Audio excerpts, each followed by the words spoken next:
अस्सलामुअलैकुम वरहमतुल्लाह। नाज़रीन, आप देख रहे हैं TLP तेज़ न्यूज़। नाज़रीन, इस वक्त की आपको एक अहम ख़बर से आगाह कर रहे हैं कि जिस तरह कुछ रोज़ पहले अल्लामा आसिफ़ इशफ़ाक़ साहब को एक औरत ने कहा था कि आप अगर आर्डर करें, अगर कायदीन हुक्म करें तो हम अब अपने बच्चों को लेकर रोडों पर निकलने के लिए तैयार हैं। रसूलुल्लाह अलैहिस्सलातु वस्सलाम की इज़्ज़त पर, हुज़ूर के नमूस पर जान देने के लिए तैयार हैं।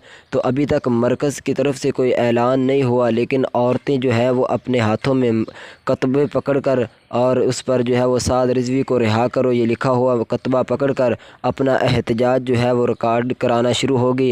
एक औरत का हम आपको जो है वो अभी सुनाते हैं उसका पैगाम कि उन्होंने हुकूमत पाकिस्तान को किस तरह अपना जो है वो पैगाम रिकॉर्ड करवाया। आँखों में आंसू हैं और वो कह रही हैं कि अगर तुम्हें गिरफ़्तार करना है तुमने, तो मेरा बेटा जो है वो सऊदीया में काम करता है, तो उनको जाकर गिरफ़्तार करो। साद रिज़वी को फ़ौरन जो है वो कह रही हैं कि रिहा करो। तो देखें कि किस तरह जो है वो इनका जज्बा है। अगर आप वीडियो सुनेंगे तो आपके भी आँखों में आंसू आ जाएंगे, किस तरह इनका जज्बा है। अभी इंशाल्लाह आपको हम वो वीडियो सुनाते हैं। इससे पहले अगर आपने हमारा चैनल सब्सक्राइब नहीं किया तो चैनल सब्सक्राइब कर दें, क्योंकि तहरीक लब्बैक के मरकज़ की तरफ से जो भी ताज़ा तरीन अपडेट होती है वो आपको जो है वो इस चैनल पर मिल जाया करेगी। अस्सलामु अलैकुम वरहमतुल्लाह।